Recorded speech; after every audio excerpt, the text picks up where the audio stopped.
पंजाब के राज्यपाल श्री वीपी सिंह बदनौर जी, पंजाब के मुख्यमंत्री कैप्टन अमरिंदर सिंह जी,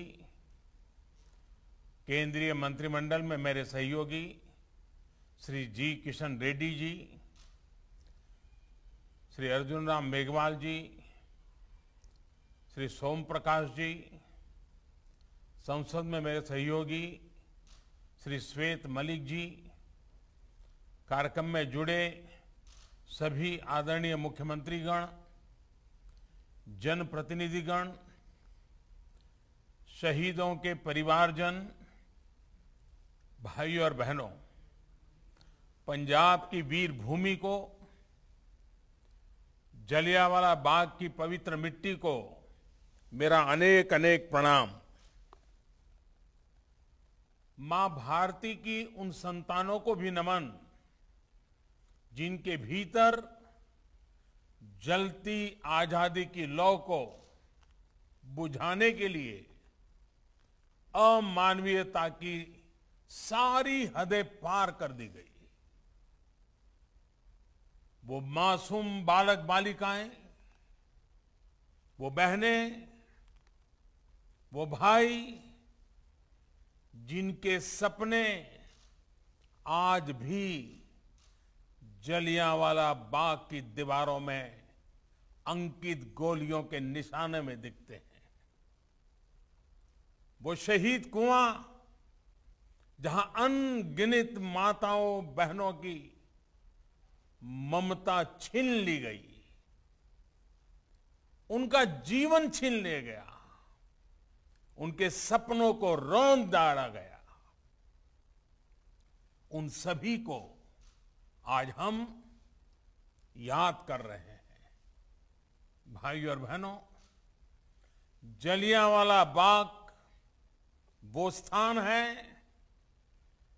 जिसने सरदार उधम सिंह, सरदार भगत सिंह जैसे अनगिनत क्रांतिवीरों, बलिदानियों, सेनानियों को हिंदुस्तान की आजादी के लिए मर मिटने का हौसला दिया।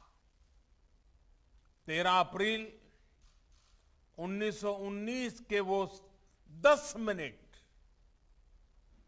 हमारी आजादी की लड़ाई की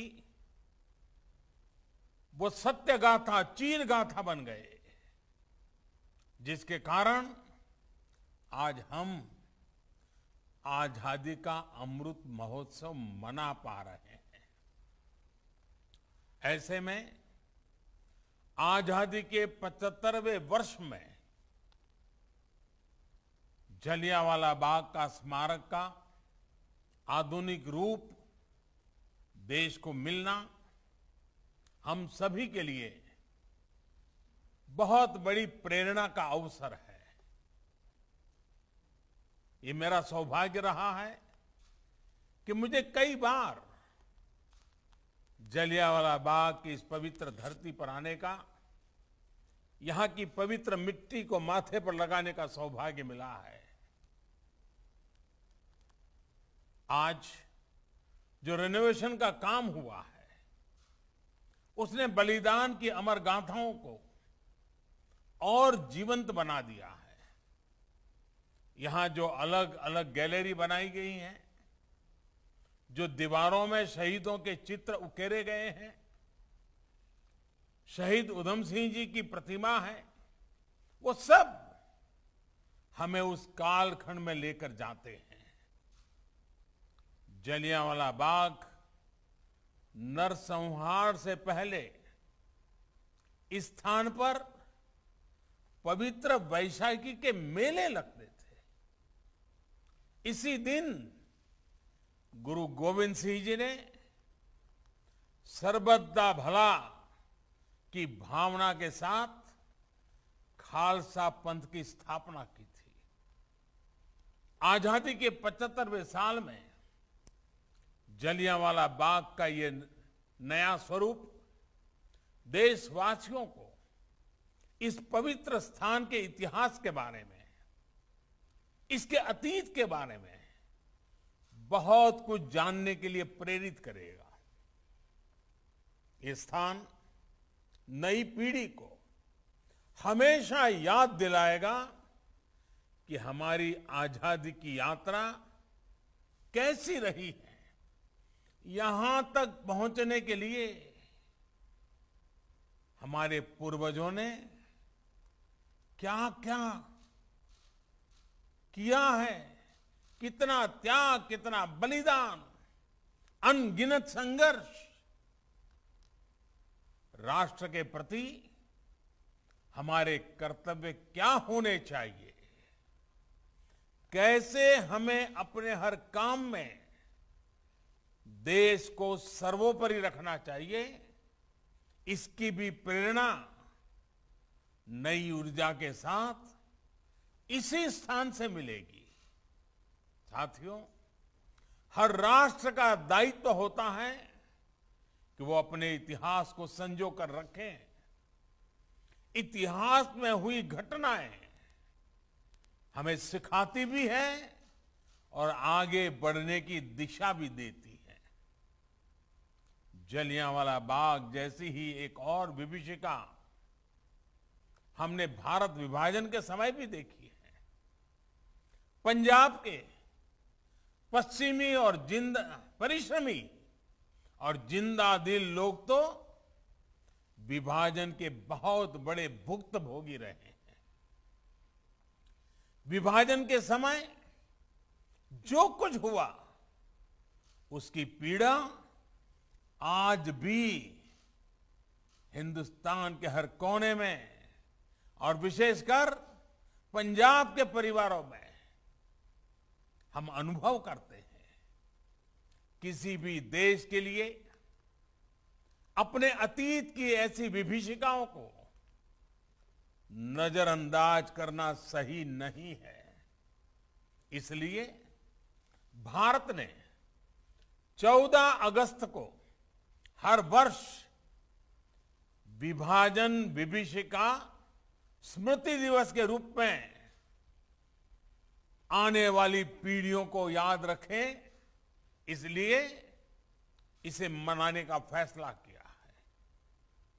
विभाजन विभीषिका स्मृति दिवस आने वाली पीढ़ियों को भी याद दिलाएगी कि कितनी बड़ी कीमत चुकाकर हमें स्वतंत्रता मिली है।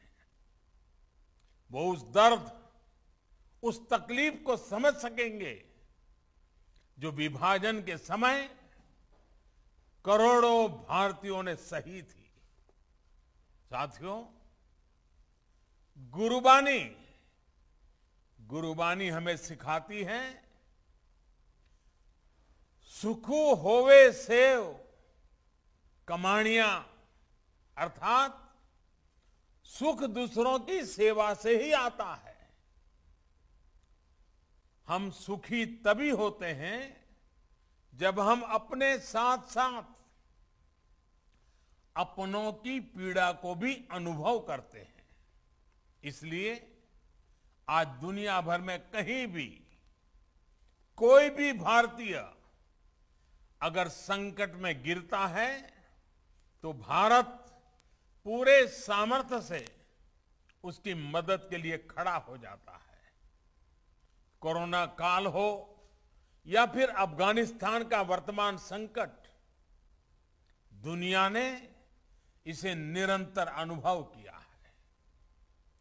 ऑपरेशन देवी शक्ति के तहत अफगानिस्तान से सैकड़ों साथियों को भारत लाया जा रहा है।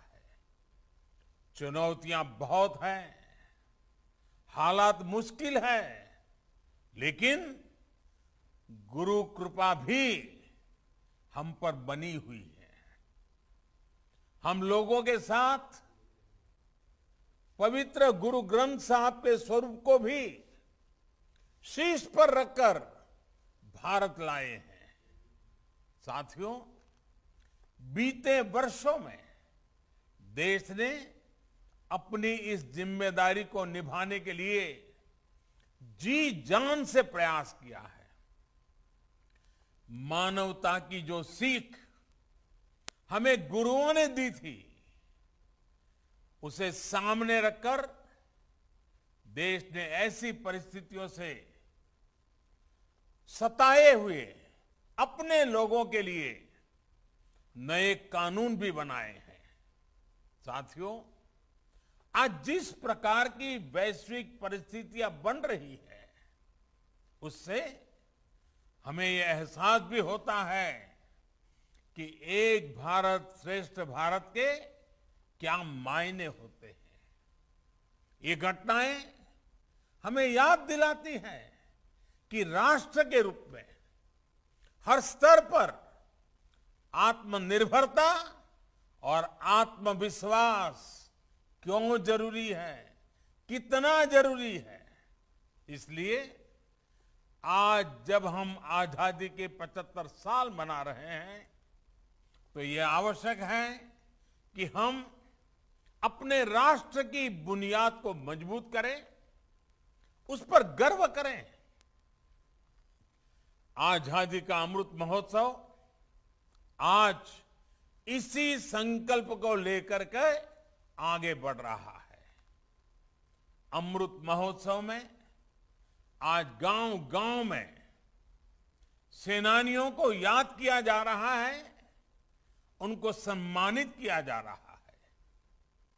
देश में जहां भी आजादी की लड़ाई के महत्वपूर्ण पड़ाव है, उनको सामने लाने के लिए एक समर्पित सोच के साथ प्रयास हो रहे हैं। देश के राष्ट्र नायकों से जुड़े स्थानों को आज संरक्षित करने के साथ ही वहां नए आयाम भी जोड़े जा रहे हैं। जलियांवाला बाग की तरह ही आजादी से जुड़े दूसरे राष्ट्रीय स्मारकों का भी नवीनीकरण जारी है। इलाहाबाद म्यूजियम में 1857 से लेकर 1947 की हर क्रांति को प्रदर्शित करने वाली देश की पहली इंटरैक्टिव गैलरी, इसका निर्माण जल्द ही पूरा हो जाएगा। क्रांतिवीर चंद्रशेखर आजाद को समर्पित यह आजाद गैलरी सशस्त्र क्रांति से जुड़े वहां उस समय के दस्तावेज, कुछ चीजें, उसका भी एक डिजिटल अनुभव देगी। इसी प्रकार कोलकाता में विप्लवी भारत गैलरी के में भी क्रांति के चिन्हों को भावी पीढ़ी के लिए आधुनिक तकनीक के माध्यम से आकर्षक बनाया जा रहा है। इससे पहले सरकार द्वारा आजाद हिंद फौज के योगदान को भी इतिहास के पिछले पन्नों से निकालकर सामने लाने का प्रयास किया गया है। अंडमान में जहां नेताजी ने पहली बार तिरंगा फहराया, उस स्थान को भी नई पहचान दी गई है।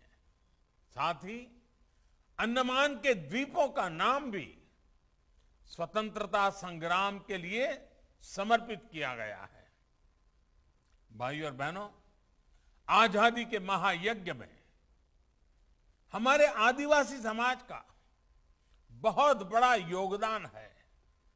जनजातीय समूहों ने त्याग और बलिदान की अमर गाथाएं आज भी हमें प्रेरणा देती है। इतिहास की किताबों में इसको भी उतना स्थान नहीं मिला जितना उनको मिलना चाहिए था, जिसके वो हकदार थे। देश के 9 राज्यों में इस समय आदिवासी स्वतंत्रता सेनानियों और उनके संघर्ष को दिखाने वाले म्यूजियम पर भी काम चल रहा है। साथियों, देश की ये भी आकांक्षा थी कि सर्वोच्च बलिदान देने वाले हमारे सैनिकों के लिए राष्ट्रीय स्मारक होना चाहिए। मुझे संतोष है कि नेशनल वॉर मेमोरियल आज के युवाओं में राष्ट्र रक्षा और देश के लिए अपना सब कुछ न्यौछावर कर देने की भावना जगा रहे हैं। देश को सुरक्षित रखने के लिए पंजाब सहित देश के कोने कोने को जो हमारे वीर सैनिक शहीद हुए हैं, आज उनको उचित स्थान और उचित सम्मान मिला है। इसी प्रकार हमारे पुलिस बेड़े के लोग, हमारे जो पुलिस के जवान हैं, जो हमारे अर्धसैनिक बल हैं, उनके लिए भी आजादी के इतने दशकों तक देश में कोई राष्ट्रीय स्मारक नहीं था। आज पुलिस और अर्धसैनिक बलों को समर्पित राष्ट्रीय स्मारक भी देश की नई पीढ़ी को प्रेरित कर रहा है। साथियों, पंजाब में तो शायद ही ऐसा कोई गांव, ऐसी कोई गली है जहां शौर्य और शूरवीरता की गाथा न हो। गुरुओं के बताए रास्ते पर चलते हुए पंजाब के बेटे बेटियां मां भारती की तरफ टेढ़ी नजर रखने वालों के सामने चट्टान बनकर खड़े हो जाते हैं। हमारी ये धरोहर और समृद्ध हो, इसके लिए निरंतर प्रयास किए जा रहे हैं। गुरु नानक देव जी का 550वां प्रकाशोत्सव हो, गुरु गोविंद सिंह जी का 350वां प्रकाशोत्सव हो, या फिर गुरु तेग बहादुर जी का 400वां प्रकाशोत्सव हो, ये सभी पड़ाव सौभाग्य से बीते 7 सालों में ही आए हैं। केंद्र सरकार ने प्रयास किया है कि देश में ही नहीं बल्कि पूरी दुनिया में इन पावन पर्वों के माध्यम से हमारे गुरुओं की सीख का विस्तार हो। अपनी समृद्ध धरोहर को भावी पीढ़ियों तक पहुंचाने के लिए काम लगातार जारी है। सुल्तानपुर लोधी को हेरिटेज टाउन बनाने का काम हो, करतारपुर कॉरिडोर का निर्माण हो, ये इसी प्रयास का हिस्सा है। पंजाब की दुनिया के अलग अलग देशों से एयर कनेक्टिविटी हो, या फिर देश भर में जो हमारे गुरुस्थान है उनकी कनेक्टिविटी हो, उसको सशक्त किया गया है। स्वदेश दर्शन योजना के तहत आनंदपुर साहिब, फतेहगढ़ साहिब, फिरोजपुर, अमृतसर, कटखड़ कलां, कलानौर, पटियाला हेरिटेज सर्किट को विकसित किया जा रहा है। कोशिश ये है कि हमारी ये समृद्ध विरासत भविष्य की पीढ़ियों को प्रेरित भी करती रहे और पर्यटन के रूप में रोजगार का साधन भी बने। साथियों, आजादी के ये अमृतकाल पूरे देश के लिए बहुत महत्वपूर्ण है। इस अमृतकाल में हमें विरासत और विकास को साथ लेकर चलना होगा और पंजाब की धरती हमें हमेशा हमेशा से इसकी प्रेरणा देती रही है। आज ये जरूरी है कि पंजाब हर स्तर पर प्रगति करे, हमारा देश चहुं दिशा में प्रगति करे। इसके लिए हमें मिलकर काम करना होगा। सबका साथ, सबका विकास, सबका विश्वास और सबका प्रयास की भावना के साथ साथ हमें काम करते रहना होगा। मुझे पूरा विश्वास है कि जलियांवाला बाग की ये धरती हमें हमारे संकल्पों के लिए सतत ऊर्जा देती रहेगी और देश अपने लक्ष्यों को जल्द पूरा करेगा। इसी कामना के साथ एक बार फिर इस आधुनिक स्मारक की बहुत बहुत बधाई, बहुत बहुत धन्यवाद।